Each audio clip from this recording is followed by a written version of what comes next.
Hello and welcome everyone. हमारे channel agriculture study 333 पर आप सभी का बहुत बहुत स्वागत है। आप लोगों की डिमांड पर हम कक्षा 12 जियोग्राफी भूगोल का पहला चैप्टर लेकर आए हैं। जैसा आपका रिस्पांस रहेगा आगे उसी हिसाब से क्लास कंटिन्यू रहेगी। चूंकि देखिए हमने आपको क्लासरूम में कक्षा 12 भूगोल का खंड का जो था वो पढ़ा दिया था, ठीक है। और खंड का आप लोगों को पता होना चाहिए, खंड का जो है वो वर्ल्ड से विश्व से रिलेटेड है और खंड खा हमारे इंडिया से भारत से रिलेटेड है। तो खंड खा से पेपर में ज्यादा क्वेश्चन पूछे जाते हैं।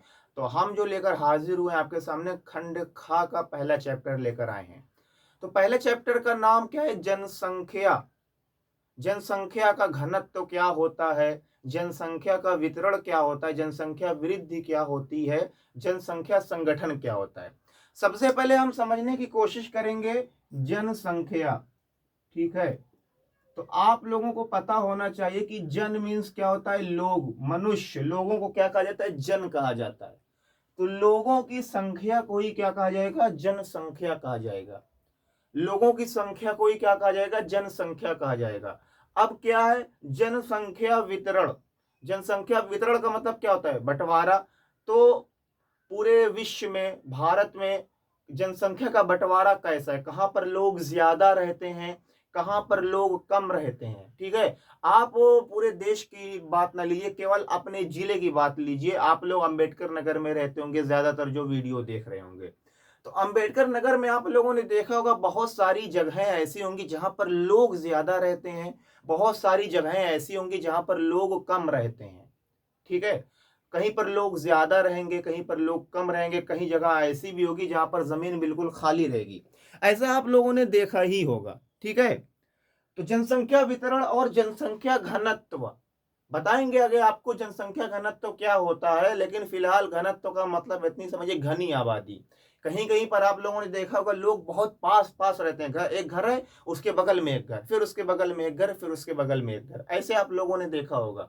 और कहीं पर आप लोगों ने देखा एक घर यहाँ है तो बहुत दूरी पर दूसरा घर, और दूरी पर तीसरा घर, ऐसे आप लोगों ने देखा होगा। और जनसंख्या वृद्धि, आखिर जनसंख्या वृद्धि बढ़ क्यों रही है, जनसंख्या वृद्धि क्यों हो रही है? ठीक है, लोगों की संख्या, जनसंख्या मतलब क्या बताए? लोगों की संख्या।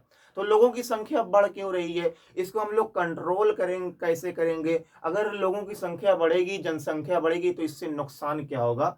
ये तमाम चीजें इस चैप्टर के बारे में हम लोग पढ़ने वाले हैं। तो जनसंख्या, लोगों की संख्या। और इस चैप्टर में हम पूरे अपने भारत की जनसंख्या के बारे में पढ़ेंगे।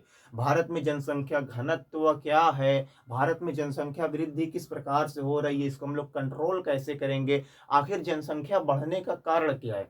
इन्हीं सब विषयों पर आज हम चर्चा करने वाले हैं, ठीक है। तो सबसे पहले हम एक एक पॉइंट करके पढ़ते हैं। लोग किसी देश के अत्यंत महत्वपूर्ण घटक होते हैं। लोग, जनसंख्या किसी भी देश के महत्वपूर्ण घटक होती है। देखिए, अब पूरा भारत हमारा एक परिवार है। पूरा भारत हमारा क्या, एक परिवार है। और इसके जो लोग हैं, जैसे आप अपने परिवार का उदाहरण लीजिए, अपने घर का उदाहरण लीजिए, तो एक एक सदस्य आपके घर का आपके लिए इंपॉर्टेंट है, महत्वपूर्ण है, ठीक है। अगर घर के लोग नाकारा रहेंगे, कोई काम धाम नहीं करेंगे, गंवार रहेंगे, न पढ़ेंगे न लिखेंगे न काम करेंगे, तो क्या होगा? आपका घर आगे जाएगा कि आपका घर पीछे जाएगा, आपका घर उन्नति करेगा कि अवनति करेगा, ठीक है। देखिए, कहावत है कि यदि आप खुद की सहायता नहीं करते हैं तो किस्मत भी आपका सहायता नहीं करती, ईश्वर भी आपका सहायता नहीं करता, ठीक है। तो यदि आप अपने घर की उन्नति करना चाहते हैं तो आपके घर वालों को काम करना पड़ेगा, आपके घर वालों को पढ़ाई करनी पड़ेगी, ठीक है। तो एक कहावत है कि किसी भी देश की जनसंख्या उस देश के लिए शराप भी बन सकती है। शराब का मतलब बद्दुआ जिसे कहते हैं, ठीक। अभिशाप आप लोग समझते हो ना, कि पता चला कि फलाने ने फलाने को अभिशाप दे दिया। तो किसी भी देश की जनसंख्या उसके लिए शराप भी बन सकती है और उसके लिए प्रकृति द्वारा दिया गया उपहार भी बन सकती है। कैसे? यदि एक देश है, उसकी जनसंख्या जो है, उस देश के में जो रहने वाले लोग हैं वो अच्छे से पढ़े लिखेंगे, अपने कर्तव्य के प्रति ईमानदारी दिखाएंगे, जो उनके ऊपर काम रहेगा। अब एक नागरिक के तौर पर हमारी क्या जिम्मेदारी, हम भारत के हैं, तो हमारी क्या जिम्मेदारी है भारत के प्रति? हम अपना काम हम अच्छे से पढ़े लिखें। आप लोग क्या करेंगे, अच्छे से पढ़े लिखे ताकि जो है वो आगे चल के देश के काम है। हमारी की जिम्मेदारी है, हम अगर आपको पढ़ा रहे हैं तो ईमानदारी से बिल्कुल पढ़ाएं, ठीक है, काम चोरी ना करें, ठीक है। तो अपने कर्तव्य के प्रति ईमानदार रहें, ठीक है। तो किसी भी देश की जनसंख्या उसके लिए अभिशाप भी बन सकती है और उसके लिए प्रकृति द्वारा दिया गया उपहार भी बन सकती है। डिपेंड करता है वहां के लोगों पर, वहां के लोग कैसे हैं, ठीक है। आपके घर के लोग आपके घर को आगे भी बढ़ा सकते हैं, आपके घर को पीछे भी ले जा सकते हैं। अगर वही लोग मेहनत करेंगे, काम करेंगे, तो क्या होगा, आपका घर उन्नति करेगा। यदि वही लोग कामचोरी करेंगे, खाली घर में दिन भर बैठे रहेंगे, एक दूसरे से लड़ाई झगड़ा करेंगे, तो क्या होगा, आपका घर पीछे की तरफ जाएगा। ठीक उसी तरीके से देश के लिए भी होता है। यदि जो देश की जनसंख्या है, यदि जो देश की जनसंख्या है वो क्या आपस में झगड़ा करें, न कोई काम न कोई धाम, ठीक है, न पढ़ाई न लिखाई, तो क्या होगा, देश उन्नति करेगा नहीं, देश क्या होगा, पीछे जाएगा, ठीक है। तो ये होता है, किसी भी देश के लोग उसके लिए अत्यंत महत्वपूर्ण घटक होते हैं। यदि कोई देश विकास कर रहा है तो ये उस देश के लोगों की खासियत है, उस देश के लोगों की मेहनत है। अगर कोई देश पीछे जा रहा है तो कहीं ना कहीं उस देश के लोगों को ही ये कमी है कि वो देश पीछे जा रहा है, ठीक है। अगला पॉइंट देखिए, भारत की जनसंख्या 2011 की जनगणना जब हुई थी तो कितनी थी, 121 करोड़ थी।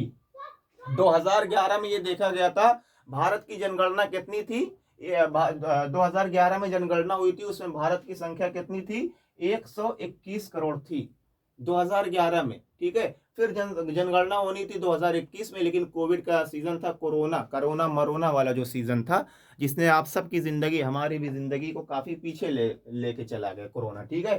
तो जनगणना नहीं हो पाई। तो ऐसा आंकड़ा माना जाता है कि फिलहाल भारत की जनसंख्या 1 अरब 50 करोड़ के आसपास पहुंच गई है। 2011 में कितनी थी, 121 करोड़ थी, अब जो है 150 करोड़ के आसपास हमारे देश की जनसंख्या हो गई है, ठीक है। तो आगे देखिए, ऐसे में इतनी बड़ी जनसंख्या 121 करोड़ तब थी, अब 150 करोड़ के आसपास हो गई है। ऐसे में इतनी बड़ी जनसंख्या देश के संसाधनों पर दबाव डालती है। भाई 150 करोड़ लोग हमारे देश में हैं, उनको खाना चाहिए, बिजली चाहिए, हर चीज उनको सुविधा चाहिए। जो देश के संसाधन है, ठीक है, बिजली के लिए कोयले का इस्तेमाल होगा, जो देश के संसाधन है उनको चाहिए, ठीक है। तो क्या होगा, वो देश के संसाधनों पर दबाव डालेंगे। अगर देखिए आपके घर में 10 किलो आटा है तो और खाने वाले 5 लोग हों तो उतना दबाव आपके ऊपर नहीं पड़ेगा। अगर वही 10 किलो आटा में 15 लोग खाने वाले हों तो आपके ऊपर दबाव क्या होगा, बढ़ जाएगा। ठीक उसी तरीके से हमारे देश में भी है।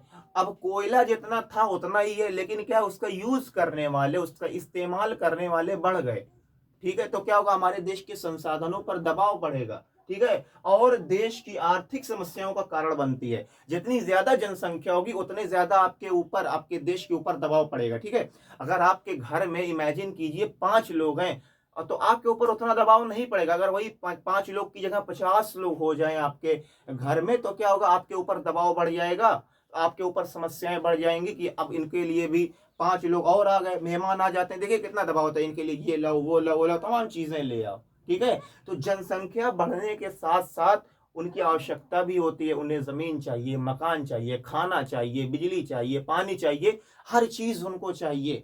तो क्या होगा, आपके ऊपर दबाव बढ़ेगा, देश के ऊपर दबाव बढ़ेगा, ठीक है।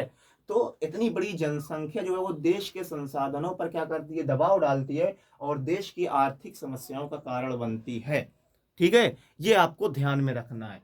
हमारे देश में जनसंख्या के आंकड़ों को प्रति 10 वर्ष बाद होने वाली जनगणना में जनगणना द्वारा एकत्रित किया जाता है। हर 10 साल बाद हमारे देश में जनगणना होती है, उसमें यह बताया जाता है कि भारत में कितने लोग पढ़े लिखे हैं, कितने लोग नहीं पढ़े लिखे हैं, किस राज्य में कितने लोग पढ़े लिखे हैं, महिलाओं की संख्या कितनी है, पुरुषों की संख्या कितनी है, साक्षरता दर कितनी है, सब कुछ उसमें बताया जाता है, ठीक है।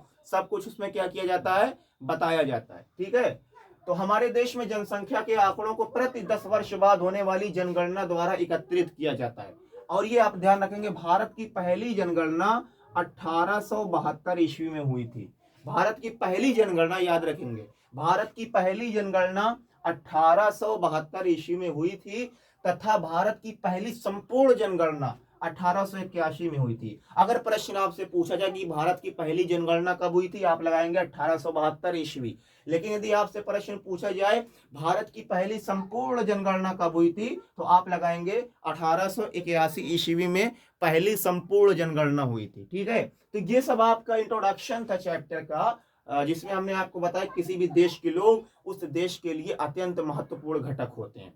2011 में जनगणना हुई थी, उस समय हमारे देश की जनसंख्या 121 करोड़ थी।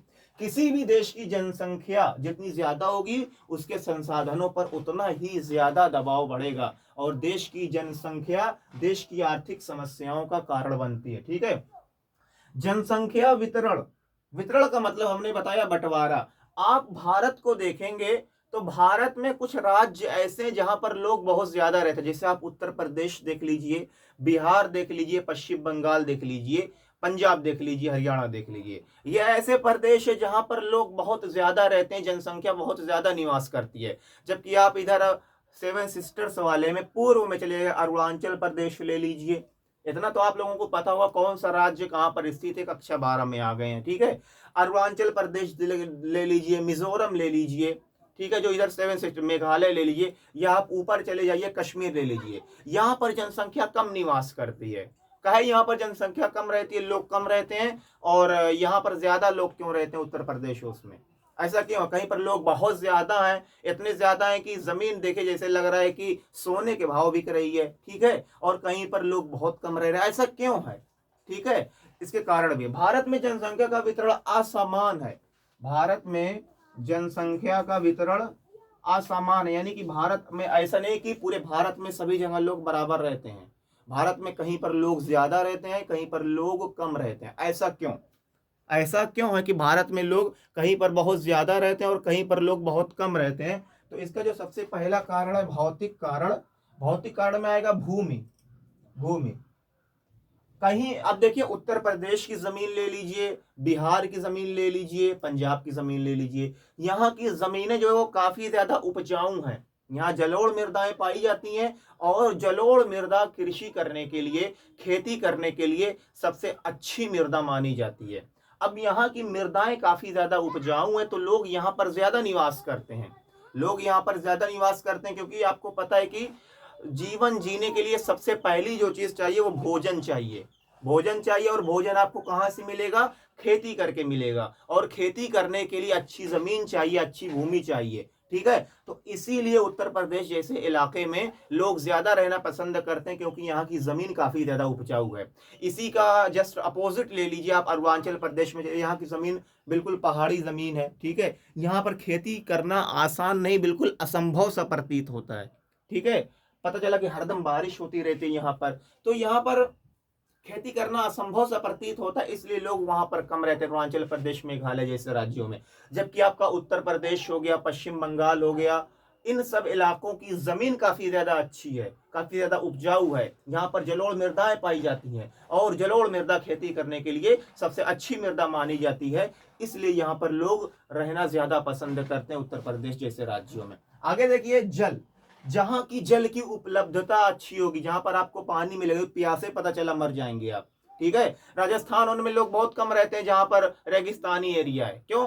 वहां पर भैया पानी नहीं मिलेगा, तब तो आप रहेंगे। आप एक बात गौर कीजिए कभी के सामान्यतः जो बड़े शहर हैं वो नदी के किनारे ही बनाए गए हैं। क्यों बनाए गए हैं? ताकि जो है वो पानी की उपलब्धता उन्हें हो सके, पानी के लिए उन्हें दिक्कत का सामना ना करना पड़े। तो जहाँ की जमीन अच्छी होगी, जहां पर जल की उपलब्धता होगी, पानी आसानी से मिल जाए, लोग वहां पर रहना पसंद करेंगे। जलवायु।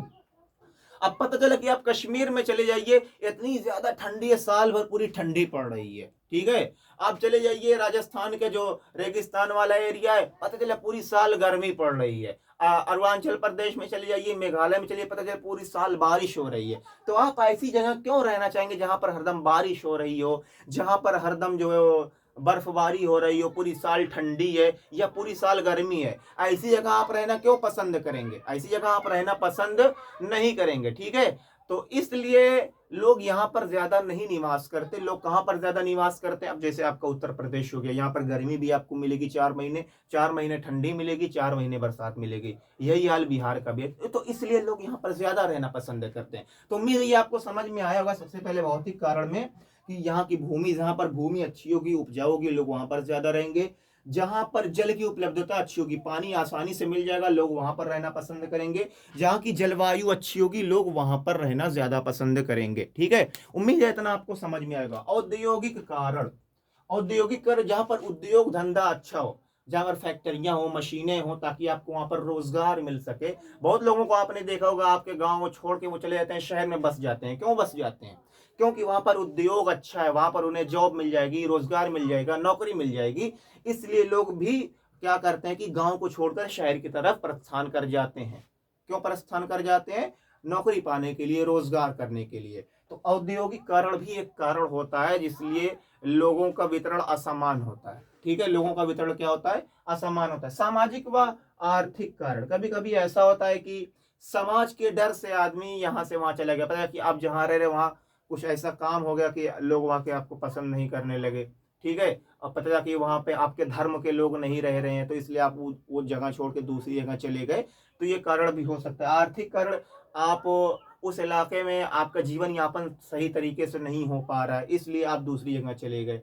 ठीक है, वहां पर आपको रोजगार नहीं मिल पा रहा है, इसलिए आप दूसरी जगह चले गए। तो ये 3 कारण थे, भौतिक कारण, औद्योगिक कारण और सामाजिक कारण। ठीक है, तो उम्मीद करते हैं आपको आज की क्लास समझ में आई होगी। अब नेक्स्ट बात करेंगे आगे जनसंख्या घनत्व के बारे में और जनसंख्या वृद्धि के बारे में, नगरीकरण क्या होता है, तमाम चीजें भी इसमें बची हुई है। कम से कम 5-6 लेक्चर इसमें होगा।